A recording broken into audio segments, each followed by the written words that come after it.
Hello everyone, hope you all are doing well. So today this is going to be fifth lecture of our mycology series and आज हम video में discuss करेंगे kingdom क्रोमिस्टा के बारे में। Last video में जिसमें हमने क्लासिफिकेशन को देखा था, हमने देखा था कि डोमेन यूकेरिया को 3 किंगडम्स में क्लासिफाई किया गया है जो हमारी रेलेवेंस के हैं। सबसे पहले क्रोमिस्टा, प्रोटोजोआ और फिर फंजाई। तो हम सबसे पहले स्टार्ट करेंगे क्रोमिस्टा से एंड फिर फर्दर आगे किंगडम्स की तरफ मूव करेंगे। तो सबसे पहले किंगडम क्रोमिस्टा के कैरेक्टरिस्टिक्स जो कि हमने लास्ट वीडियो में भी देखे थे, बट लेट्स रिवाइज देम कि हमने क्या क्या देखा था। सबसे पहले तो ये यूकेरियोटिक किंगडम है जिसे कैलिवर स्मिथ ने 1981 में हमें दिया था। इस किंगडम के जो मेंबर्स हैं इनको इससे पहले प्रोटिस्टा में रखा गया था, बट क्योंकि कार्ल वूस ने 6 किंगडम क्लासिफिकेशन दिया तो उसके बाद फिर चेंज हुई काफ़ी सारी चीज़ें, तो उसके बाद इसे अलग डोमेन मिला। इसके बाद इसके करेक्टरिस्टिक की बात अगर मैं करूं तो ये यूनिसेलुलर होते हैं, फिलामेंटस होते हैं और कॉलोनियल होते हैं नेचर में। इनमें बेसिकली टेंसिल फ्लैजेला देखने को मिलता है। ड्यू टू स्मॉल स्ट्रक्चर इसका जो नाम है वो स्ट्रेमिनोपिला पड़ा। इसको हम क्रोमिस्टा और स्ट्रेमिनोपिला बोलते हैं। तो क्रोमिस्टा का मतलब होता है जिसमें पिगमेंट हो या जिसमें कलर हो, और स्ट्रेमिनोपिला का मतलब होता है ये टेंसिल फ्लैजेला में जो फेदर लाइक स्ट्रक्चर जो आपको देखने को मिलता है, माइन्यूट हेयर्स, उनको ही टेंसिल कहा जाता है। और ये जो स्मॉल हेयर्स हैं इस इंडिविजुअल यूनिट को मेस्टिगोनीम कहते हैं। इसमें माइटोकॉन्ड्रियल क्रिस्टी हमें ट्यूबुलर देखने को मिलते हैं, जबकि फंजाई में हमें वो फ्लैटेंड देखने को मिले थे। इसमें स्टोरेज प्रोडक्ट जो होता है हमारे पास वो माइकोलैमिनारिन होता है। अब क्रोमिस्टा को भी हमने फर्दर 3 फाइलम्स में क्लासिफाई किया है। सो इसको याद करने की ट्रिक है hello Chromista. We are saying hello to Chromista. So H से हाइफोकाइट्रियोमाइकोटा, लेब्रिंथुलोमाइकोटा एंड ऊमाइकोटा। इसमें से हमारे पास ऊमाइकोटा सबसे ज़्यादा इम्पॉर्टेंट रहने वाला है। हम क्लासिफिकेशन हर एक किंगडम की देखेंगे, but most important in this is Oomycota. So cell wall अगर इसमें देखी जाए वो सेलुलोज और ग्लाइकन की बनी होती है, काइटिन इसमें एब्सेंट होता है, but there are exceptions also. इसमें 4 जीनस ऐसे हैं जिसके अंदर हमें काइटिन देखने को मिलता है। तो आगे जब हम पढ़ेंगे तो हम उनके बारे में भी जानेंगे। अब जान लेते हैं कि क्रोमिस्टा और ट्रू फंजाई के बीच में बेसिक डिफरेंसेस हैं क्या। तो सबसे पहला डिफरेंस तो सेल वॉल का है। क्रोमिस्टा के अंदर सेलुलोज और ग्लूकन्स की बनी होती है, जबकि ट्रू फंजाई के अंदर काइटिन की बनी होती है। फ्लैजिला इसमें टेंसिल होता है, जबकि हमें वेपलेस भी देखने को मिलता है ओमाइकोटा में, बट ट्रू फंजाई में जनरली जो फ्लैजिला है वो एब्सेंट होता है। क्रोमिस्टा में डिप्लॉइड थैलस होता है, जबकि ट्रू फंजाई में जो थैलस होता है वो डिप्लॉइड नहीं होता है। इसके अलावा स्टोरेज प्रोडक्ट जो कि हमने देखा ही, इसमें माइकोलैमिनारिन है। तो ये कुछ बेसिक डिफरेंस है जो कि कॉम्पिटिटिव एग्जाम में रिपीटेडली पूछे जाते हैं। अब इसके बाद हम इसकी क्लासिफिकेशन चार्ट देख लेते हैं जो कि सबसे इम्पॉर्टेंट पार्ट है और जिसमें सबको बहुत ज़्यादा कन्फ्यूजन होता है। So I have try to make it simplified. So Chromista को बेसिकली हमने 3 किसमें डिवाइड किया है, 3 फाइलम में डिवाइड किया है। ये वही ऑर्डर है कि pot clean otherwise family get sick, जो हम 11th-12th में पढ़ा करते थे। तो किंगडम क्रोमिस्टा है, फाइलम हमारे पास 3 फाइलम है, हाइफोकाइट्रियोमाइकोटा, लेब्रिंथुलोमाइकोटा एंड ऊमाइकोटा, जिसमें से ऊमाइकोटा हमारे लिए प्राइम इंपॉर्टेंस का रहने वाला है क्योंकि इसके अंदर मेजरली जो प्लांट पैरासिटिक पैथोजेंस हैं वो आते हैं। बट हाइफोकाइट्रियोमाइकोटा और लेब्रिंथुलोमाइकोटा के बारे में इंपॉर्टेंट चीज़ें हम देख लेते हैं। तो हाइफोकाइट्रियोमाइकोटा में फिर क्लास आती है हाइफोकाइट्रियोमाइसिटीज, उसके बाद ऑर्डर आता है हाइफोकाइट्रियल्स, और इसके अंदर 2 इम्पॉर्टेंट फैमिलीज हैं जिसके अंदर 2 इम्पॉर्टेंट जीनस हैं। बेसिकली इसमें कुछ बहुत ज़्यादा याद रखने वाला नहीं है, बट स्टिल इफ़ अगर पूछा जाएगा तो इन दोनों जो जीनस है इनके बीच में थोड़ा सा डिफरेंस है हाइफोकाइट्रियम और राइजीडियोमाइसीस के बीच में। जो हाइफोकाइट्रियम है उसमें पॉलीसेंट्रिक थैलस होता है, जबकि राइजीडियोमाइसीस में मोनोसेंट्रिक थैलस होता है। Hyphochytriomycetes H for home, H for Hyphochytrium. तो ये अंदर रहना पसंद करते हैं, इसलिए एंडोबायोटिक इसका जो हमें माइसिलियम है वो देखने को मिलता है। इसके अंदर राइजोइड नहीं होते, राइजीडियोमाइसिस में राइजोइड होते हैं because as the name suggesting, और ये एपीबायोटिक होता है, ठीक है। और ये मोनोसेंट्रिक इसका थैलस होता है। ये 2-3 माइनर सी डिटेल्स थी जो याद रखनी है। दूसरा हमारे पास जो आता है फाइलम, दैट इज लेबरिंथुलोमाइकोटा। सेम इसकी क्लास हमारे पास आ जाती है लेबरिंथुलोमाइसिटीज, और इसके 2 ऑर्डर में क्लासिफाई किया है। उन 2 ऑर्डर में 2 इंपॉर्टेंट जीनस हैं, सॉरी 2 फैमिलीज हैं, और इन 2 फैमिलीज के अंदर 2 इंपॉर्टेंट जीनस हैं जो कि लेबरिंथुला है और थ्रेस्टोकाइट्रियम है। तो बेसिकली इसमें जो इम्पॉर्टेंट चीज़ है जिसके ऊपर क्वेश्चन आ सकता है, that is eye spot. I spot एक बहुत ही पिक्यूलियर फीचर है इसी जीनस का, जो कि फंजाई में हमें कहीं और नहीं देखने को मिलता है। अब ये जो आई स्पॉट है ये बेसिकली ज़ूस्पोर के ऊपर प्रेजेंट होता है, और इस आई स्पॉट का काम हमारे पास क्या है कि पॉजिटिव फोटोटैक्टिक मूवमेंट कराने में हेल्प करता है। तो इसके अलावा जो लेबरिंथुला ज़ोस्टेरिया है वो ईल ग्रास के अंदर डिजीज़ भी कॉज करता है, और इसके अंदर हमें बुरेंथोजोम स्ट्रक्चर्स देखने को मिलते हैं। ये जो आई स्पॉट है वो सिर्फ लेबरिंथुला में ही होता है, जबकि जो बुरेंथोजोम सॉरी बोथ्राजोम्स हैं, बोथ्राजोम्स नॉट बुरेंथोजोम, इट इज़ बोथ्राजोम्स, ये हमें थ्रेस्टोकाइट्रियम में भी देखने को मिलते हैं। अब बोथ्राजोम्स बेसिकली होते क्या हैं? ये साइटोप्लाज्मिक नेटवर्क होता है जो कि सेल सरफेस के इन्वेजिनेशन से बनता है। बेसिकली ये साइटोप्लाज्म के अंदर कुछ नेटवर्क होते हैं जिसे हम बोथ्राजोम कहते हैं। तो these are important things, one is eye spot on the zoospore and second is bothrosomes. सो ये हो गया हमारे 2 फाइलम। अब सबसे इम्पॉर्टेंट फाइलम आता है ओमाइकोटा, जिसको हमें डिटेल में पढ़ना है। अब ओमाइकोटा के अंदर फैमिली हमारे पास आती है, क्लास हमारे पास आती है ओमाइसिटीज, और इसी क्लास को 3 सब क्लासेस में डिवाइड किया हुआ है। 3 सब क्लासेस में इसलिए डिवाइड किया हुआ ताकि इजीली डिफरेंशिएट कर पाएँ इसके अंदर आने वाले ऑर्गेनिज्म को। यहाँ कवर करना इसको थोड़ा मुश्किल था, तो मैंने इसको कवर किया नेक्स्ट पेज पे। So here is this. तो ओमाइकोटा के अंदर आती है क्लास ओमाइसिटीज, और फिर इसके अंदर हमारे पास आती है रिफिडियोमाइसिटिडी, सेप्रोलेजिनियोमाइसिटिडी एंड पेरोनोस्पोरोमाइसिटिडी, ठीक है। अब इसमें से भी अगर मैं बोलूँ तो हमारे पास सबसे इम्पॉर्टेंट जो हमारी सब क्लास है वो है पेरोनोस्पोरोमाइसिटिडी, बिकॉज इसके अंदर पैथोजेंस आते हैं। अब ये जो रिफिडियोमाइसिटिडी है ये उतनी इम्पॉर्टेंट नहीं है, इसके अंदर एक ही ऑर्डर आता है रिफिडेल्स, और टोटल ओमाइकोटा के अंदर आते हैं हमारे पास 7 इम्पॉर्टेंट ऑर्डर्स जिनका पता होना चाहिए। तो रिफिडेल्स हमने देख लिया, उतना खास इम्पॉर्टेंट हमारे इंटरेस्ट का नहीं है। फिर सेप्रोलेजिनोमाइसिटिडी, सेप्रोलेजिनोमाइसिटिडी में आते हैं हमारे पास 4 ऑर्डर्स, जिसमें से हम 2 ऑर्डर्स को डिटेल में भी नहीं, हल्का सा टच करेंगे। 2 ऑर्डर हमारे लिए उतने इम्पॉर्टेंट नहीं है। तो इसमें एक आता है लेप्टोमिटेल्स और दूसरा सेप्रोलेजिनेल्स। अब हमने बात करी थी वीडियो के स्टार्टिंग में कि ये कुछ एक्सेप्शन केस भी होते हैं सेल वॉल के लिए। ऐसे तो हमने पढ़ा कि इसमें क्रोमिस्टा में सेल वॉल सेलुलोज की होनी चाहिए, but we were talking about some organism जिनके अंदर सेल वॉल जो है वो काइटिन की भी होती है। तो वो जो 4 ऑर्गेनिज्म है वो इन 2 ऑर्डर्स के अंदर ही लाई करते हैं।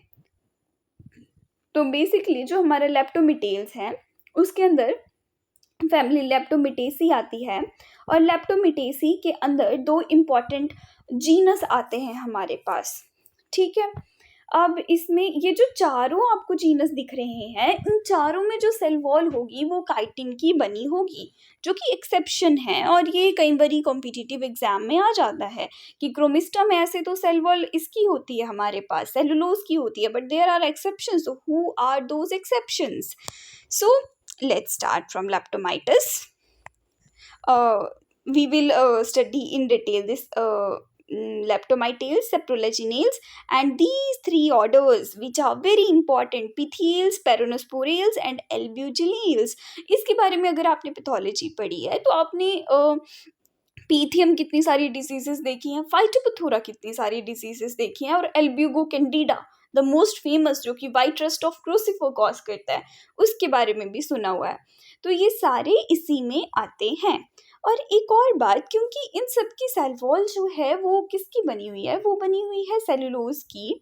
और या there was one more difference, इनका जो सेल मेम्ब्रेन का कॉम्पोजिशन है वो भी अलग होता है। तो उसी अलग कॉम्पोजिशन की वजह से इनके लिए जो फंजीसाइड्स हैं वो भी अलग होते हैं। इनका जो स्टिरोल होता है वो फ्यूकोस्टिरॉल होता है, जबकि ट्रू फंजाई में हमने पढ़ा था एड्रोस्टिरॉल हमें देखने को मिलता है बेसिकली। तो इसी वजह से जो अज़ोल ग्रुप के फंजीसाइड्स होते हैं वो इनके लिए उतने ज़्यादा इफ़ेक्टिव नहीं होते हैं, इसीलिए इस फंजाई के ग्रुप के लिए हमें अलग ग्रुप ऑफ फंजीसाइड्स की ज़रूरत पड़ती है। इसके अलावा यहाँ पे और इम्पॉर्टेंट डिफरेंसेस हैं। इसमें लाइसिन सिंथेसिस जो है वो उसके पाथवेज भी ट्रू फंजाई और ओमाइसिटीज़ में डिफरेंट होते हैं।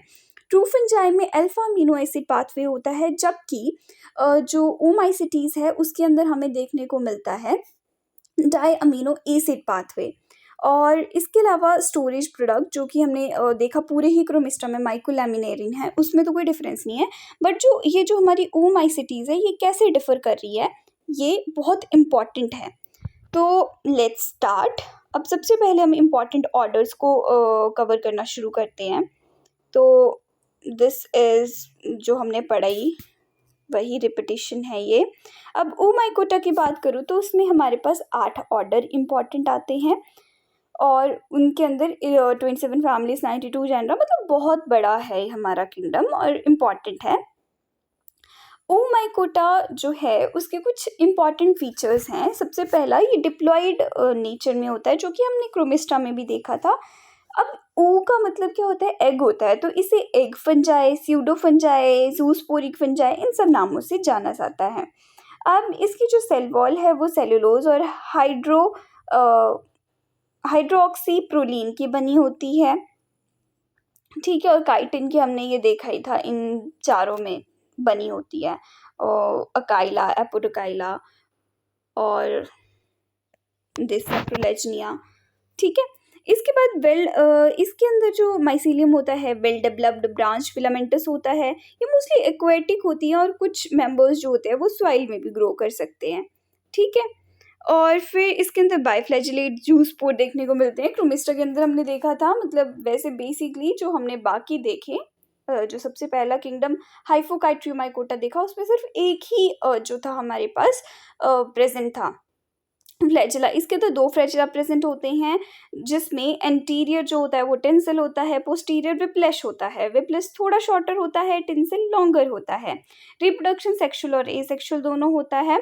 अब लेट्स सी कि मैंने बताया आपको कि जो ओमाइसिटीज़ है उसके अंदर 7 इंपॉर्टेंट ऑर्डर्स है, तो उन ऑर्डर्स को रिमेंबर करने की हमारे पास एक ट्रिक है। A large mould once parasitised potato root severely. So, A for albuginales, L for leptometalles, mold, myxocytopacetales, olpidiopacetales, peronosporales, pithiales, root for rhiphidiales, and saprolegionales. So a large mould once parasitize potato root severely. एक बार ही आप ये जो नाम है जितने भी order के 4-5 बार पढ़ो इनको, फिर कई बार हम भूल जाते हैं, तो उस भूलने के लिए आप ये वाली लाइन याद रख लो, फिर आपको पर पहले आपको नाम पढ़ने पड़ेंगे 3 से 4 बारी। तो अब इसमें हमने ये देखा था कि हमारी ये फैमिलीज़ हैं, इसके अंदर हमारे पास एक ही है, इसके अंदर 4 है, इसके अंदर 3 है। तो हम सबसे पहले इंपॉर्टेंट ऑर्डर से स्टार्ट करते हैं, दैट इज़ लेप्टोमेटेल्स। लेप्टोमेटेल्स के अंदर क्या होता है, काइटिन प्रेजेंट होता है पहली बात। तो दूसरा, ये सीधा जो शुगर्स है ना उनको एज अ फूड नहीं यूटिलाइज कर सकते, ये अपना न्यूट्रिशन डिराइव करते हैं कार्बन से। बेसिकली कार्बन का जो न्यूट्रिशन है वो फैटी एसिड से डिराइव करते हैं। अब इसके अंदर हमारे पास 2 इंपॉर्टेंट जीनस आते हैं, एक है लैप्टोमिटस, दूसरा है एपोडोकाइला, ठीक है। दोनों को काइटिन से सेल वॉल बनी है। अब लेप्टोमाइटस वाले जीनस में इम्पॉर्टेंट चीज़ क्या है कि इसके अंदर एक जो है सीवेज फंजाई आती है। सीवेज फंजाई हम किसको बोलते हैं? लेप्टोमिटस लैक्टियस को। अब इसको सीवेज फंजाई क्यों बोला जाता है? क्योंकि जहाँ पे सीवेज होता है, ये सेप्रोबिक होती है नेचर में, तो ये जहाँ सीवेज होता है ये वहाँ ग्रो करती है और ये उसके अंदर ब्लॉकेज कॉज कर देती है, इसीलिए हमारे लिए इकोनॉमिक इम्पॉर्टेंस की फंजाई है ये काइटिन और ग्लूकन के ग्रैन्यूल्स जो होते हैं वो उनको हम बोलते हैं सेलुलिन, और इसी सेलुलिन की वजह से जो है वो ब्लॉकेज कॉज हो जाती है।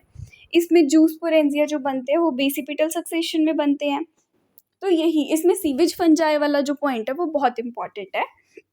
इसके बाद दूसरा ऑर्डर आता है सेप्रोलेजिनियल्स। इसके अंदर दो इंपॉर्टेंट जीनस हैं, सेप्रोलेजिनिया और अकाइला। ठीक है, तो ये बेसिकली वाटर मोल्स हैं। ये जो आप देखोगे, जो हमने ऊपर 3 सब क्लासेस वो करी थी, तो ये क्लासेस कैसे वो करी हैं? तो रिफिडियोमाइसिटिडी ये सबसे प्रिमिटिव जो है क्लास है, फिर ये थोड़ी एडवांस है और ये सबसे एडवांस है। तो इस वाली क्लास में जो आपको सब क्लास में आपको दिखेंगे वो होंगे एक्वेटिक, और इसमें जो दिखेंगे वो प्लांट पैरासिटिक होंगे और मोस्टली या तो सॉइल में पाए जाएंगे या तो फिर मतलब वो आपको टेरेस्ट्रियल हैबिटेट के मिलेंगे। ठीक है, तो इसके अंदर क्या इंपॉर्टेंट है, जो सेप्रोलेजिनिया पैरासिटिका है वो फिश के एग के अंदर डिजीज़ कॉज करती है, और ये बहुत इकोनॉमिक इम्पॉर्टेंस की है क्योंकि 24 घंटे with in the 24 hours of infection ये पूरे के पूरे जो भी हमारा फिशेज़ हैं उनको ख़त्म कर सकती हैं। तो हैचरीज़ में बहुत ज़्यादा कंसर्न है, और अफेनोमाइसिस जो हैं वो कुछ प्लांट में भी डिजीज़ कॉज करते हैं। अब इसमें जो दो इम्पॉर्टेंट चीज़ें आती है वो है जूस्पोरेंजियल प्रोलिफरेशन और डायमॉर्फिज्म। तो ये जो है कि इनके पिक्यूलियर कैरेक्टरिस्टिक है, किसी भी अगर आपको ऑर्डर के या जीनस के कुछ पिक्यूलियर कैरेक्टरिस्टिक्स मिलते हैं तो उसमें से क्वेश्चन आने की बहुत ज़्यादा चांसेस होते हैं। तो अब ये दोनों का मतलब होता क्या है बेसिकली? जूस्पोरेंजियल प्रोलिफरेशन का मतलब ये है कि जो नया स्पोरेंजिया बना है वो पुराने स्पोरेंजिया के अंदर बन जाएगा। लाइक एक स्पोरेंजिया एम्प्टी हुआ, उसमें से स्पोरेंजियोस्पोर्स निकल गए, तो जो नया स्पोरेंजिया वो उसी के अंदर बन जाएगा। उसके बेस से ना वो बल्ज आउट होना शुरू हो जाएगा, तो इसे हम क्या कहते हैं? जूस्पोरेंजियल प्रोलिफरेशन। दूसरी इंपॉर्टेंट चीज़ थी इसमें डायमॉर्फिज्म। डायमॉर्फिज्म का मतलब है कि इसमें जो जूस्पोर निकलेंगे वो डायरेक्टली नहीं निकलते, पहले प्राइमरी जूस्पोर निकलते हैं, वो स्विम करते हैं, उनमें एनसिस्टमेंट होती है, उसके बाद वो सेकेंडरी जूस्पोर में कन्वर्ट होते हैं। तो इसके अलावा यहाँ पे दो इम्पॉर्टेंट जो स्पीशीज़ हैं, सेप्रोलेजिनिया फीरेक्स और सेप्रोलेजिनिया पैरासिटिका, ये पैरासिटाइज करते हैं फिश को, और इसमें ये पूरी प्रोसेस बताई हुई है कि किस तरह से जूस्पोर निकलते हैं। तो बेसिकली सबसे पहले जो हमारा जूस्पोरेंजिया होगा जो कि सिलेंड्रिकल होता है शेप में, उसके एपेक्स से क्या होगा, सडनली हमारे जूस्पोर्स निकल जाएंगे, उसके बाद वो स्विम करेंगे वाटर में, और उसके बाद उसमें होगी एनसिस्टमेंट, फिर वो थोड़ा टाइम का रेस्ट करेंगे और फिर वो कन्वर्ट होंगे सेकेंडरी जूस्पोर में, और फिर वो जर्मिनेट करेंगे जाके। ठीक है, तो ये पूरी प्रोसेस होती है।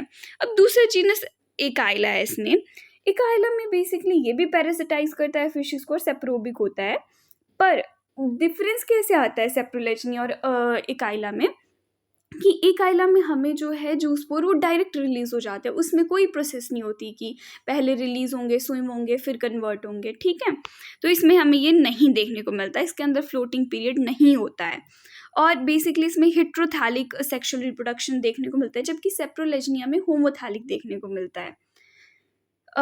मतलब सेक्स ऑर्गन जो होंगे वो डिफरेंट कंपैटिबल थे उस पे होंगे। इसके अंदर जो है सेक्स हार्मोन भी स्टडी करे गए हैं, जिसके ऊपर I will make a separate video, जो कि इंटरेस्टिंग चीज़ें हैं फंजाई की और इम्पॉर्टेंट है, तो इसको इस वीडियो में कवर करना हमारे लिए पॉसिबल नहीं है।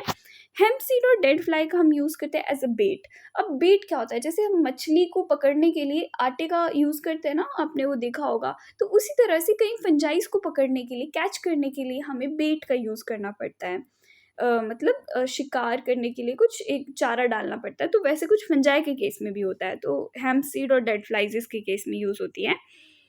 इसके बाद हमारे पास इंपॉर्टेंट ऑर्डर आ जाता है पिथियल्स, जो कि हमारी थर्ड सब फैमिली में से है। ठीक है, तो पिथियल्स में से पीथियम सबसे इम्पॉर्टेंट है जिसको हमने पढ़ना है। पीथियम के बारे में यू हैव स्टडीड। अब पीथियम का मेन जो इम्पॉर्टेंट फीचर है जिससे क्वेश्चन बनता है वो ये है कि जो पीथियम है वो सिर्फ सॉइल में ही होता है, वो रूट रॉट मतलब वो सॉइल रिलेटेड प्रॉब्लम ही कॉज करेगा, जबकि फाइटोपथोरा जो कि इसी ही सब क्लास का है वो लीफ में भी इन्फेक्शन कॉज करता है, like late blight of potato and all. ठीक है, तो पीथियम क्या क्या डिजीजेस कॉज कर सकता है? Pythium debaryanum, damping off tobacco, Pythium aphanidermatum soft rot cause करता है, Pythium graminicola rhizome rot cause करता है, देन माइरीटाइलियम जो जिंजर में कॉज करता है, और ये सारे जो, और इसके अलावा पीथियम थैलेसियम जो कि मरीन और पी क्रैब में डिजीज कॉज कर रहा है। ठीक है, फिर इसके बाद अगला ऑर्डर आ जाता है हमारे पास पेरोनोस्पोरेल्स। अब पेरोनोस्पोरेल्स में फाइटोपथोरा आता है और डाउनी मिल्ड्यू फंजाई आती है। अब फाइटोपथोरा का इम्पॉर्टेंट चीज़ कि इसमें लेमन शेप स्पोरेंजिया होते हैं, और फाइटोपथोरा का लिटरल मीनिंग होता क्या है ग्रीक में? प्लांट डिस्ट्रॉयर, मतलब ये बहुत ज़्यादा डिस्ट्रक्टिव होता है नेचर में। इसकी वजह से एक बहुत ही मतलब डैमेजिंग डिजीज़ भी आई थी which is late blight of potato, जिसकी वजह से आयरिश फेमाइन आया था 1840s के टाइम पे। और इसका जो एंथ्रीडियम होता है वो पैरागाइनस और एपिगाइनस हो सकता है। अब पैरागाइनस का मतलब होता है कि एंथ्रीडियम जो है वो लाई करेगा बिसाइड द ओगोनियम, और एम्फीगाइनस का मतलब है कि वो सराउंड करेगा ओगोनियम को। एक में पैरा मतलब वो साइड में रह रहा है और एक में वो सराउंड कर रहा है। ये कुछ डिजीजेस हैं जो फाइटोपथोरा कॉज करता है। Phytophthora infestans cause late blight of potato, Phytophthora palmivora cause bud rot of coconut और palm, and Phytophthora colocasia cause leaf blight of colocasia, and then Phytophthora parasitica cause damping of या root rot of tobacco, Phytophthora cactorum cause collar rot, Phytophthora meaty cause root rot or pod rot।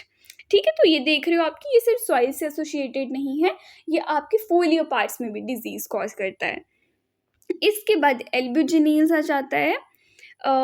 आप सोचेंगे कि मैंने downy mildew नहीं cover किया, इसकी हम एक सेपरेट वीडियो बनाएंगे क्योंकि इसमें 6 से 7 इंपॉर्टेंट जेनरास आते हैं जिनको रिमेंबर करना बहुत ज़रूरी है, और उस पर ब्रांचिंग पैटर्न बहुत इंटरेस्टिंग है। सो एक छोटी सी वीडियो हम इसके ऊपर सेपरेटली बनाएंगे, इसके बाद ही वो वीडियो आएगी। तो एल्ब्यूजिनिल्स है जो कि सबसे लास्ट ऑर्डर होने वाला है इस वीडियो का। तो इसमें सब एपिडर्मल स्पोरुलेशन देखने को मिलती है जो डाउनी मिल्ड्यू फंजाई है, जबकि उसके ऊपर सरफेस के ऊपर स्पोरुलेशन आपको देखने को मिलती है, मतलब हेयरी लाइक ग्रोथ होती है। But different from that fungi इसके अंदर सब एपिडर्मल मतलब थोड़ा एपिडर्मिस के अंदर भी होगा। वो चेन ऑफ कोनिडिया जो है वो बीनीथ एपिडर्मिस भी हमें देखने को मिलेगी। इसमें जो इम्पॉर्टेंट हमारे पास पैथोजन आता है वो है एल्ब्यूगो कैंडिडा। ये बेसिकली ऑब्लिगेट पैरासाइट होते हैं। एल्ब्यूगो जीनस जो होता है वो मतलब ऑब्लिगेट पैरासाइट होता है, मींस इन्हें लिविंग होस्ट की रिक्वायरमेंट होती है। सिम्टम्स इसके अंदर वाइट ब्लिस्टर्स, हाइपोट्रॉफी मतलब इंक्रीज इन सेल साइज हो जाता है फ्लोरल पार्ट्स के अंदर। देन एल्ब्यूगो कैंडिडा जो है वो वाइट रस्ट ऑफ क्रूसिफर कॉज करता है। एल्ब्यूगो इपोमिया कॉन्वल्वुलेसी फैमिली में डिजीजेस कॉज करते हैं। बेसिकली स्वीट पोटैटो में डिजीज कॉज करता है ये। एल्ब्यूगो ऑक्सीडेंटालिस स्पिनिच में, एल्ब्यूगो ब्लिटी एम्बरेंथेसी फैमिली में, एल्ब्यूगो ट्रैगोपोगेनोसिस कंपोजिटी फैमिली में डिजीज कॉज करते हैं। तो इसके बाद हमारे डाउनी मिल्ड्यू जेनर है जो कि हम अगली वीडियो में डिस्कस करेंगे। And thank you for watching this video. If you have any suggestions then you can write down in comment section.